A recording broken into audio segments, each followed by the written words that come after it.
자, 오늘이 원래는 이제 선입자를 이렇게 쓰는 이게 여선육자인데 여선육자. 요게 이제 한입자를 딱 그리면 이게 설립자, 세울입자입니다. 섰다 이런 뜻인데 이 한자 한 글자에 여선육자인데 이게 설립 여선육자하고 한입자 1하고 6이라고 하는 숫자가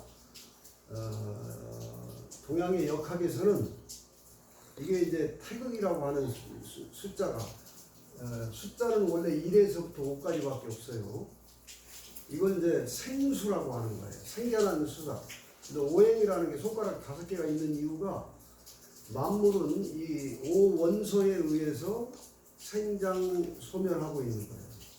근데 이것이 한 손만 있는 게 아니고 양쪽 손이 있기 때문에 이걸 생겨난 숫자라고 하고 이쪽 손은 완성된 숫자라고 하는 거예요. 그래서 이제 이쪽에 오게 되면 이 하나가 이 5개하고 만나게 되면 열고 섰다 여섯이라는 우리말에 여섯이라는 게 요게 이제 이 여섯을 성태국수라고 하고 요 한 개 일을 갖다가 생태국이라고 하는 거예요.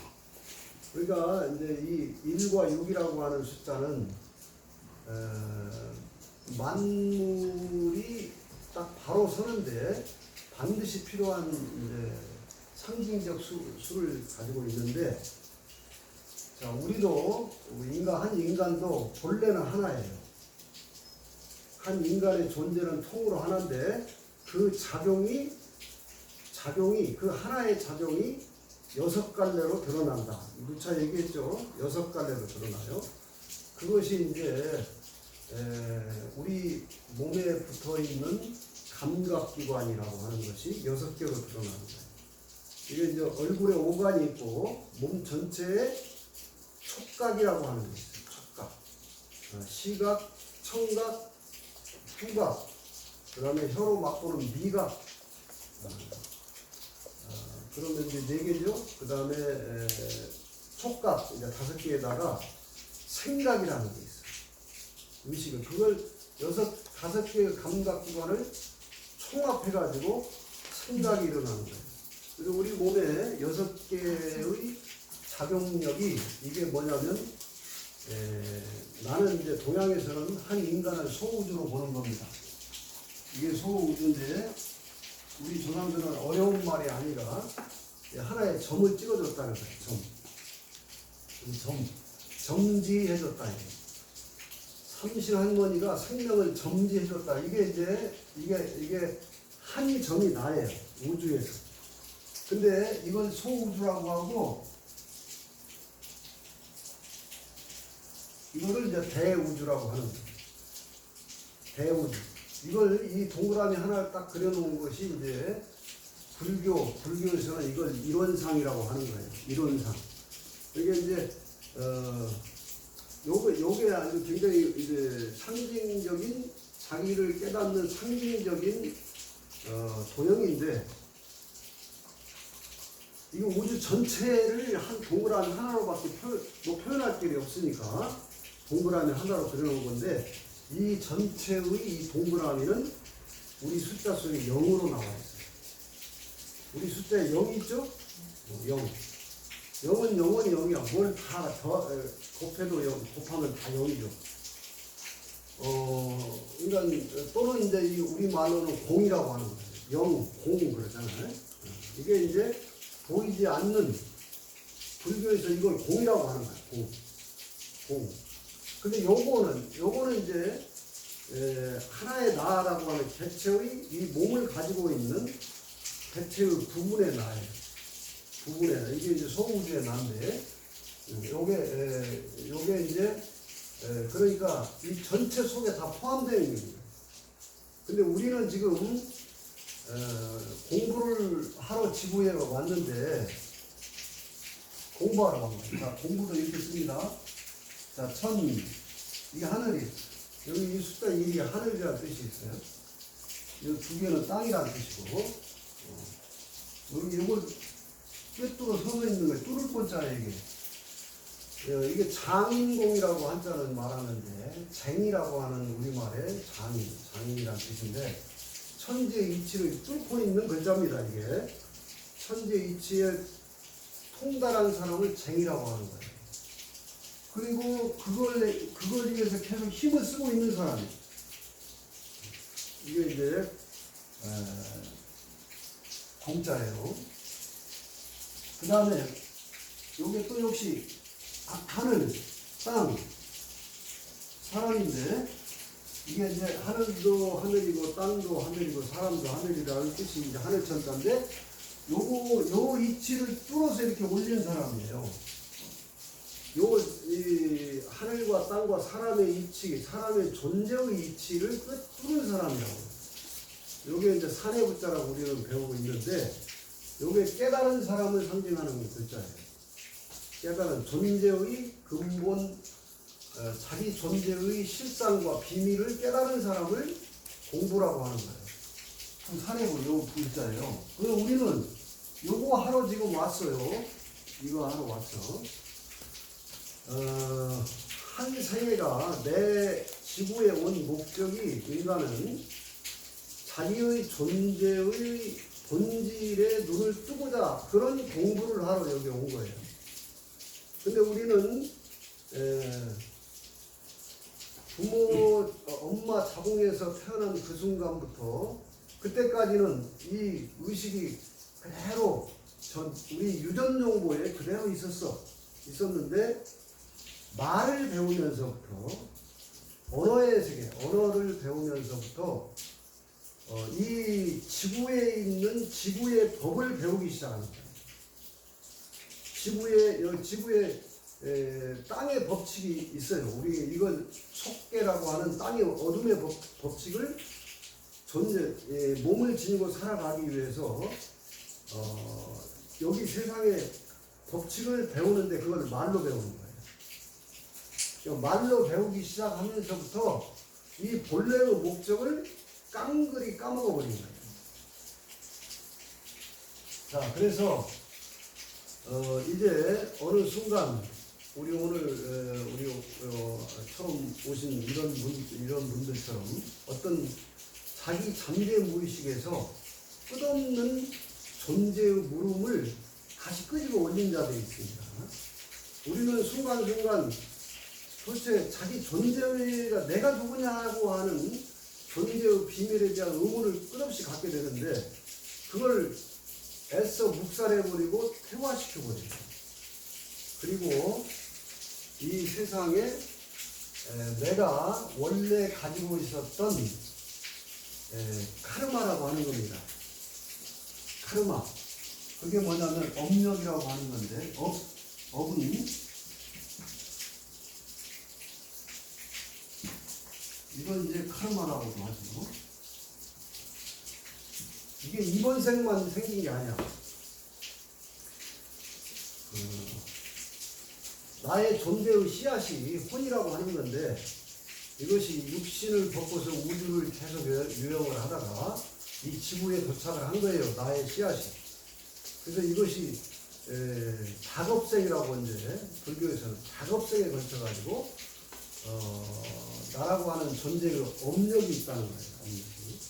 그 업력이 이번 생에 와서 다시 이 세상의 욕망, 세상이 만들어 놓은 이 세상의 욕망의 세계를 다시 만나면서 더 공고히 강화되는 게 고정관념이라고 합니다. 이건 우리 조상들은 이 고정관념의 틀을 가졌다. 틀이 생겼어요. 카르마라고 하는 틀이 생겼어요. 이게 업이 틀이야. 고정관념.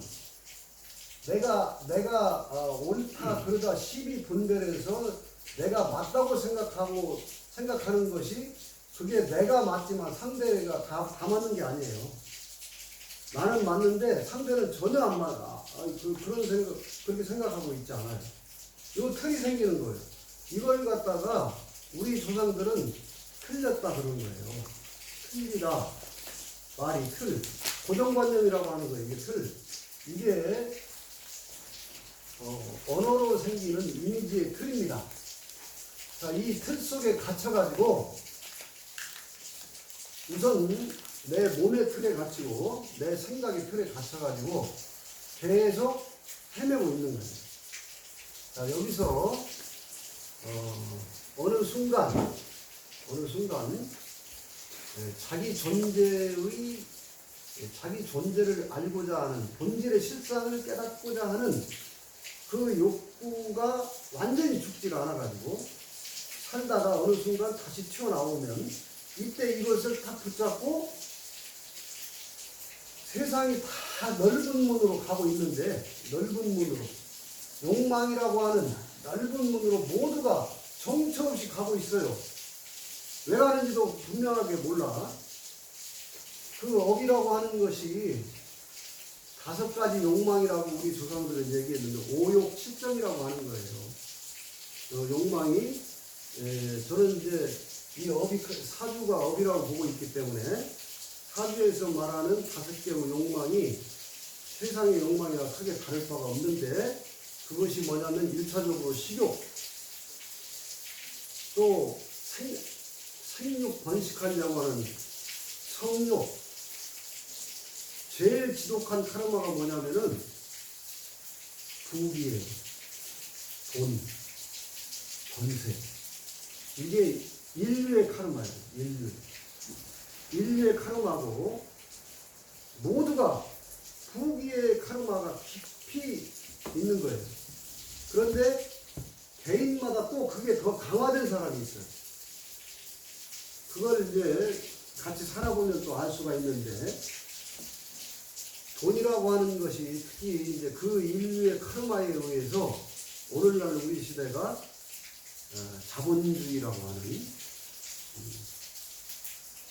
최고대에 이르렀죠. 물질 만능이라고 하는 자본주의. 이것이 인류의 깊은 카르마인데, 그것이 같이 삶을 살아보면은 아주 욕심 많은 사람들, 집착적이고, 아주 돈 앞에서는 인간을 잃어버려요. 그 다음에 또 하나가 뭐냐면 권세욕이에요. 부귀, 남한테 귀한 대우받고 싶다. 부귀, 공명, 나중에는 나라고 하는 존재가 또 이제 나라고 하는 자존감을 높이 세우는데, 그것을 불교는 아상이라고 합니다. 아상.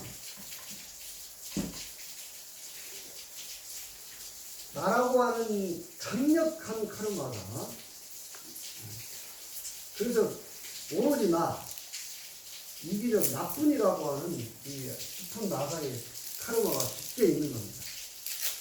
자, 이러다가 대체적으로 제가 보면은 2가지 형태로 계속 자기의 존재의 유전 정보가 레벨이 영역이라고 하는 게 있어요. 이게 업력이라고 하는 건데, 이거는 업의 힘이라고 하는 거예요. 네. 그런데 이제 불교는 이 업의 힘이 아니라, 요거는 업의 힘이에요. 업력이에요. 요 점은.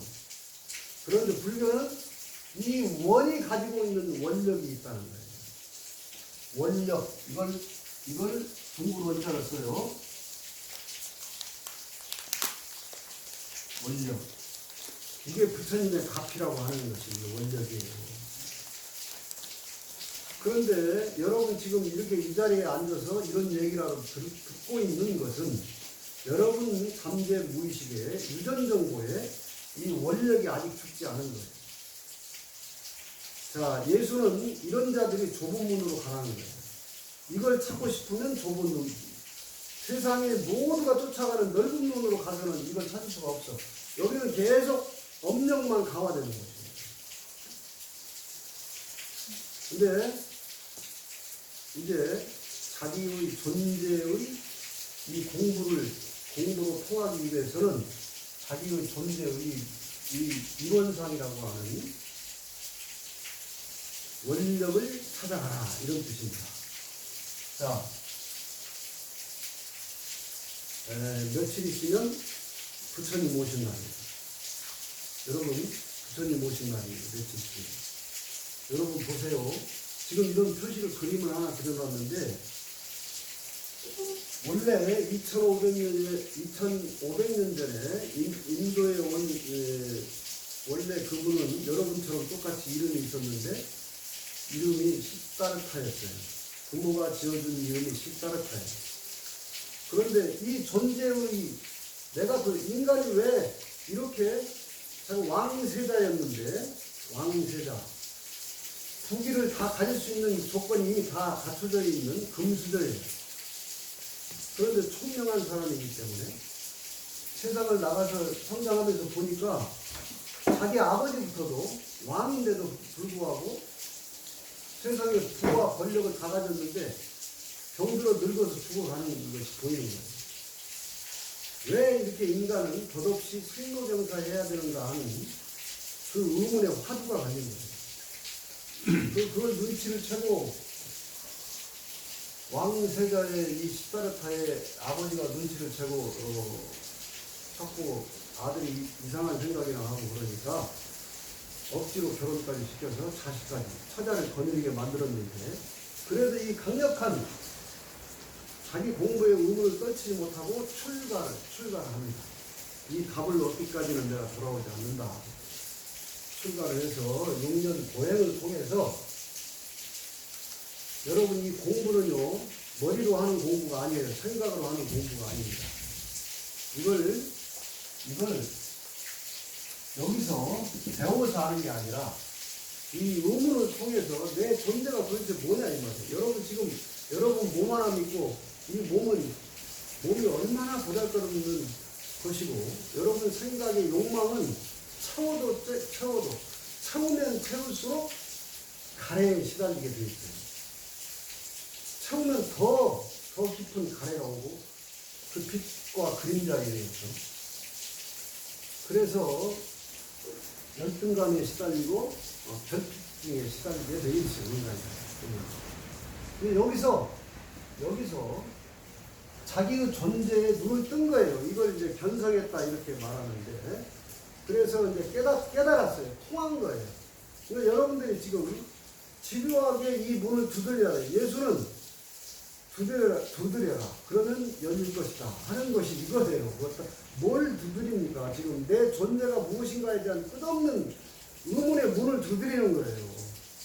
그래서 지금 이렇게 비가 오는데도 멀리서 다 충청도에서 오십니다. 이렇게 이런 열정을 가지고 두드려야 되는 거예요. 이 좁은 문에 가서.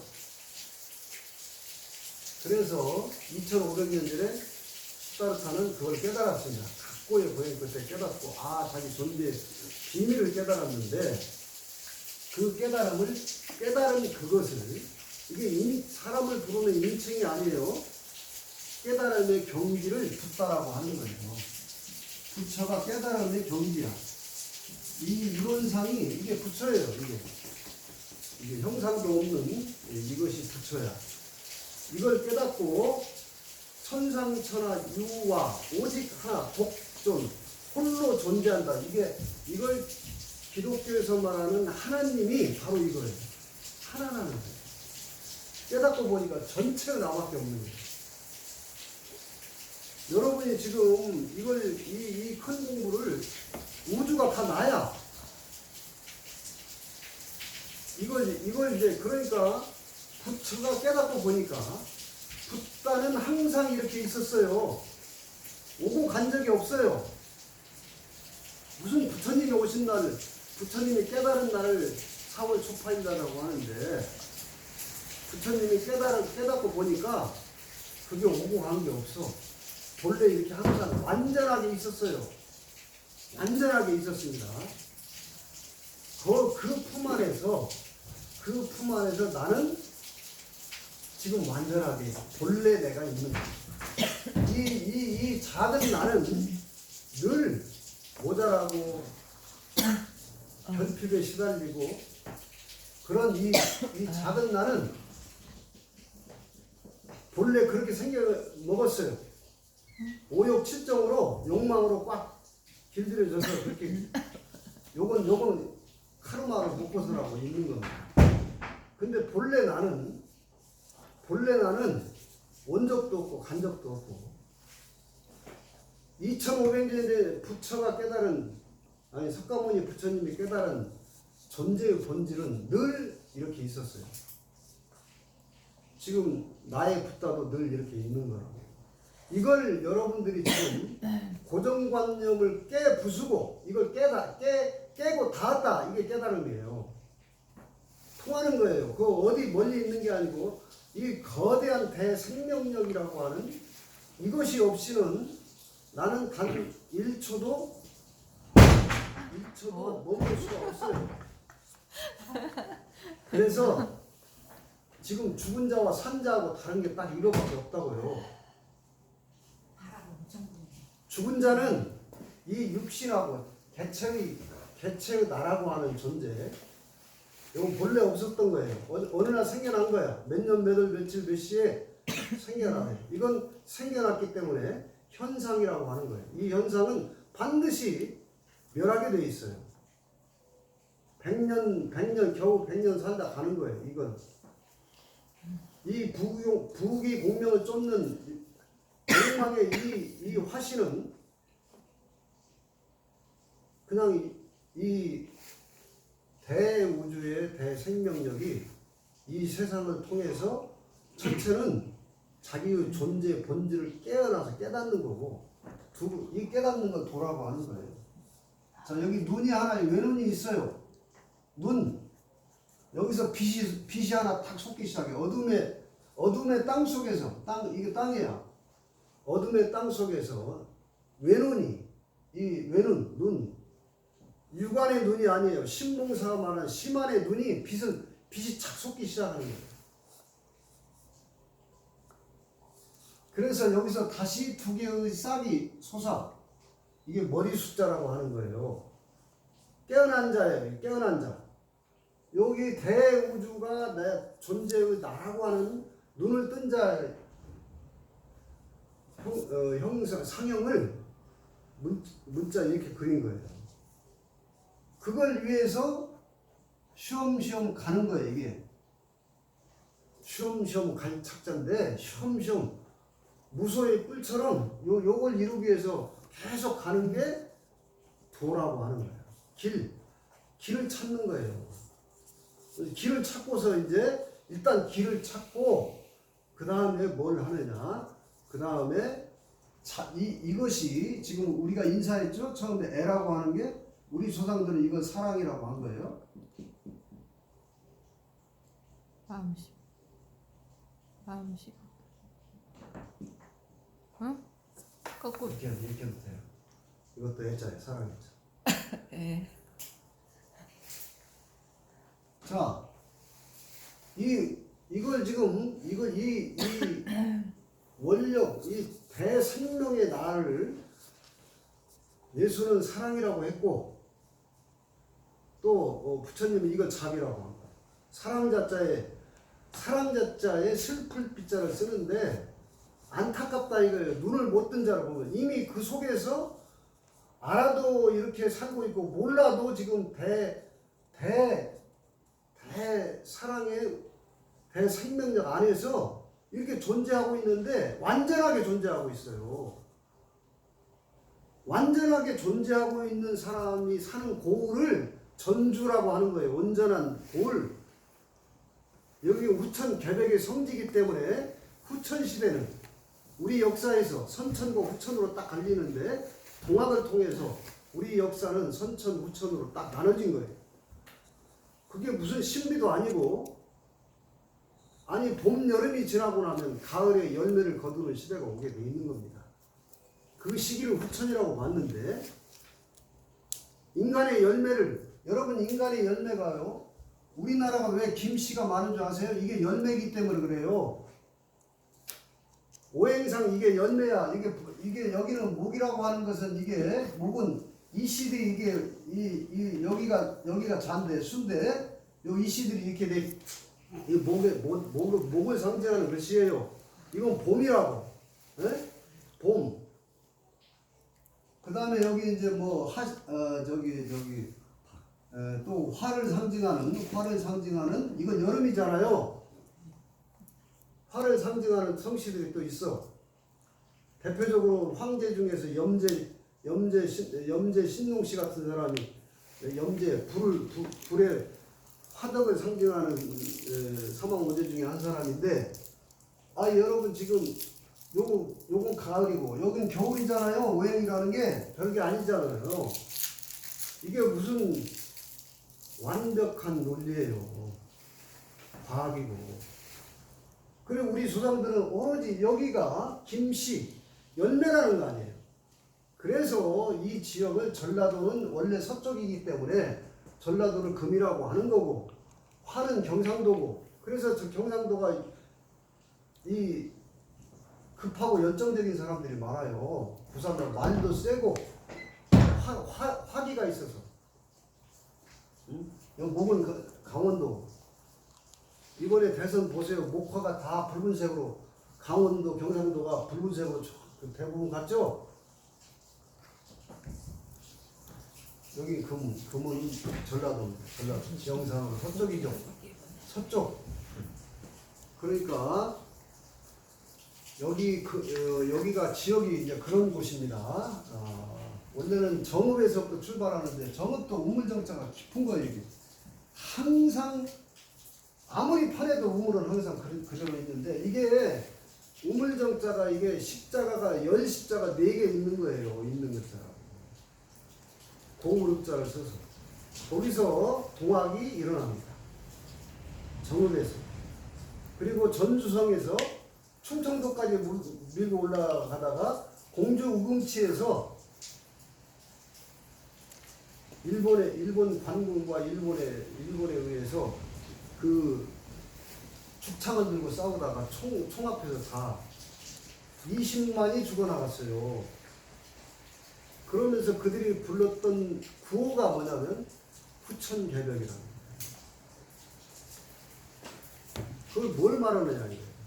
여러분 여기서 금산사가, 이 모악산의 금산사가 이걸 말합니다. 이 자리도 지금 금구예요. 금의 언덕이라는 뜻이야. 전부 이런 상징성이 있습니다. 그래서 이제 우리 시대가 지금 물질 만능 시대를 마감하고 민주주의를 이뤘죠. 그 다음에 물질의 꽃을 화려하게 다 폈어요. 물질 과학이 가장 화려하게 꼽힌 게 자동차용 핸드폰입니다. 컴퓨터. 이거 물질로 끝나는 게 아니고, 물질은 의식주라고 하는 게 몸을 지탱하기 위해서 존재하는 거니까, 이제 인간이라고 하는 본래 존재는, 이제 우리들이 추구하는 문명사는 정신문명이라는 거예요. 정신문명. 정신. 인간은 본래 이런 영적인, 이게 원력이 기독교식으로 말하면 영력이라고 하는 거예요. 영력.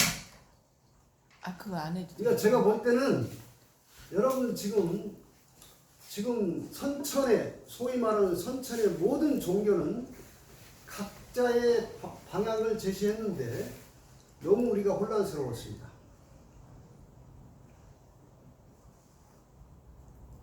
그리스도교는 이 길로 가라고 하고, 불교는 이 길로 가라고 하고, 모든 종교가, 지구상의 수많은 종교들이 결국은 이 자기 존재를 깨닫게 하는 길을 제시했을 뿐이에요. 내가 누군가, 이거죠. 그러니까 제가 보니까 전혀 다르지 않아요.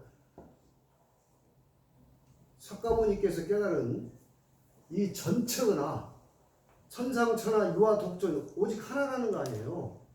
그게 예수가 만난 이 전체은하가 하나님입니다. 똑같아요. 같은 거예요.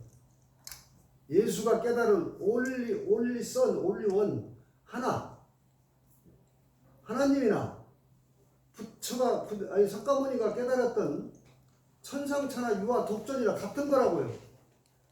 그러면 여러분들이 지금 부처님 오신 날이 아니라 우리는 부처 속에서 살고 있고 하나님 속에서 살고 있는 거예요. 우리 조상들은 그래서 네가 본래 너는 하나다 이거예요. 한나 그러는 거예요. 나인데 한없는 나다. 거기서 이 지구에 와서 우리는 일을 해야죠. 일. 이게 일이에요. 일을 해야 돼. 근데 우선은 몸이 있기 때문에 의식주의 일을 해야 되고, 금국의 일은 뭡니까? 이게 한나를 찾는 일을 하라고 우리 조상들은 마음속에 다 이런 걸 집어넣어놨잖아요. 어려운 경전 중요한 게 아니고 이 말 속에 깊은 철학을 다 집어넣은 거 아니야. 그 내가 지금 무슨 일을 궁극적으로 무슨 일을 하나 이거예요. 무슨 일을 해야 되냐? 본래 존재 내가 이 육신은 얼마나 보잘것없습니까? 여러분 지금 여러분 몸이 아기 때 몸하고 지금 몸하고 다 달라졌고 앞으로도 또 달라질 거예요. 끝없이 변하고 있는 이것은 진짜 내가 아니지. 변하는 이것은.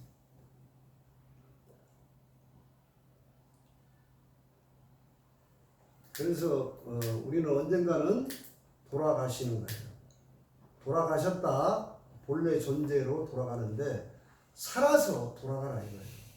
살아서 죽어서 돌아가지 말고 죽어서 돌아가게 되면은 이 엄력만 가득히 여러분 우리의 이 카르마의 바닥에는 가장 큰 두려움이 있는데 그게 뭐냐면 죽음에 대한 두려움입니다. 여러분들이 죽음 앞에서 초연한다고 하는 것이 종교는 극락으로 간다, 천국으로 간다 하고 스스로 안위를 삼지만 그건 온전하지 않습니다. 에고가 그렇게 아무리 애를 써봐도 자기 존재하고 통하지 않았기 때문에 여러분들이 살아서 빨리 눈을 떠야 돼요. 부처님 오신 날이 아니 79년을 살다가 시다르타를 기다리고 그 가피를 얻는 게 아니라 이미 우리는 부처 속에 살고 있다는 걸 깨달아야 되는 거예요. 이미 나의 존재의 본질은 하나님이로구나. 그래서 깨달아라. 깨달을 오자죠 이게. 언제나 늘 있는 거예요. 늘. 언제나 지금 내 눈앞에 있어요. 본래 면목이라고 하는 것이. 이 부처님이 내 눈앞에. 저는 이것을 여러분 이거 시줄 날줄 이게 시줄 보이진 않아. 그런 줄 모르고 있을 뿐이에요. 그게 그거라고. 연줄 이게 생명줄 이 줄이 항상 있어요. 항상. 이게 부처님이라고. 이게 하나님이에요. 이게 사랑이라고. 그리고 우리 조상들은 우리 큰 애라고 했잖아요. 큰 사랑. 작은 애, 작은 사랑. 그래서 이게 늘 있어. 지금 항상. 여기 오늘 늘 있는데 우리말 얼마나 재밌는 줄 아세요? 이게 누구나 있다는 거예요. 누구나 언제나 있다는 거예요. 어디나 있다는 거 아니에요? 그 나를 신이라고 하는 거죠. 신나야 된다. 이게 신나. 무엇이나도 있죠. 네? 여러분 우리 말만 깨달으면 돼요. 한국 사람은 도대체 지구촌에 이런 영적인 언어를 가진 민족이 없습니다. 지금 앞으로 우리 한민족의 비전은 K-팝을 통해서 드러나고 있지만 우리 민족의 비전은 우리 언어라는 게 묘하죠. 언어가 이게 에고의 이미지인데 이게 또 언어를 통해서 소통할 수밖에 없잖아요. 지구상에 제가 알기로 한 50개 정도의 언어가 있다고 알고 있는데 그 중에서 가장 과학적이고 가장 뛰어난 언어. 여러분 한중일 중에서 지금 여기 태평양 시대를 갖다 패권을 지금 어느 한중일 중에서 누가 주인공일까를 지금 세계가 쳐다보고 있는데 여러분 지금 일본이나 중국은요 한족이나 일본 외족 일본은 우리 초성이나 종성 발음 기호 중에서 발음 중에서 우리의 소위 자음이라고 하는 발음이 우리 14자 있죠? 자음이 14자야. 근데 지금 한족이나 일본은요 니은하고 이응밖에 발음을 못해요.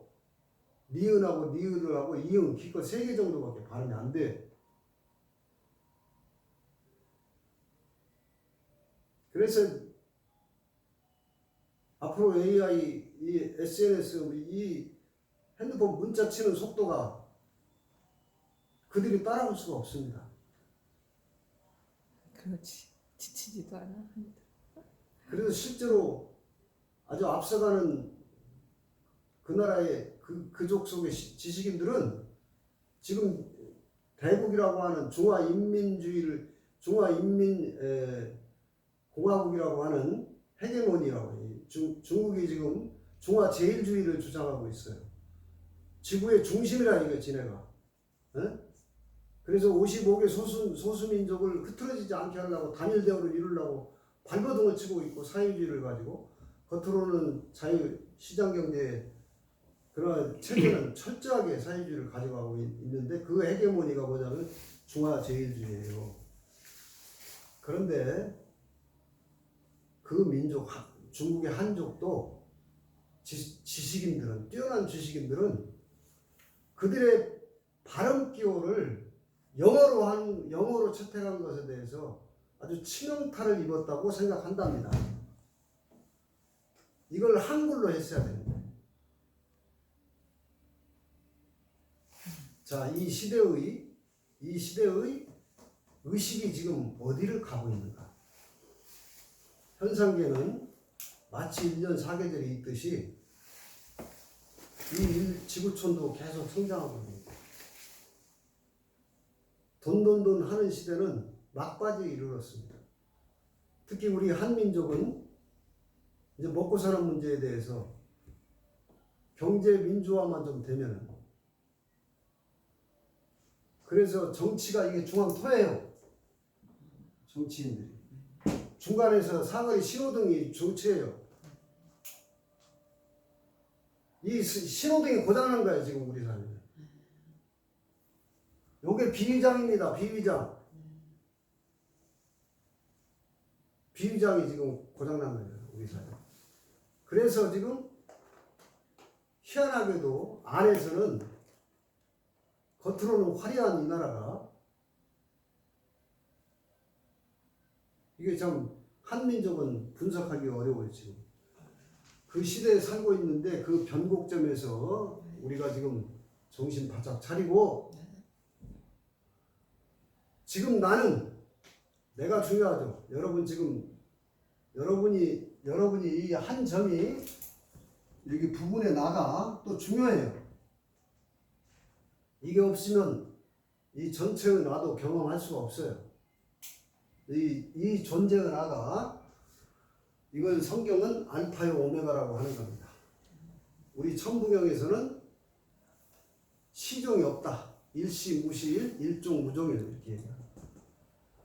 시작도 없고 끝도 없는 이게 여러분 이 몸은 몸이지만 한계가 있지만 이 전체의 나는 한없어요.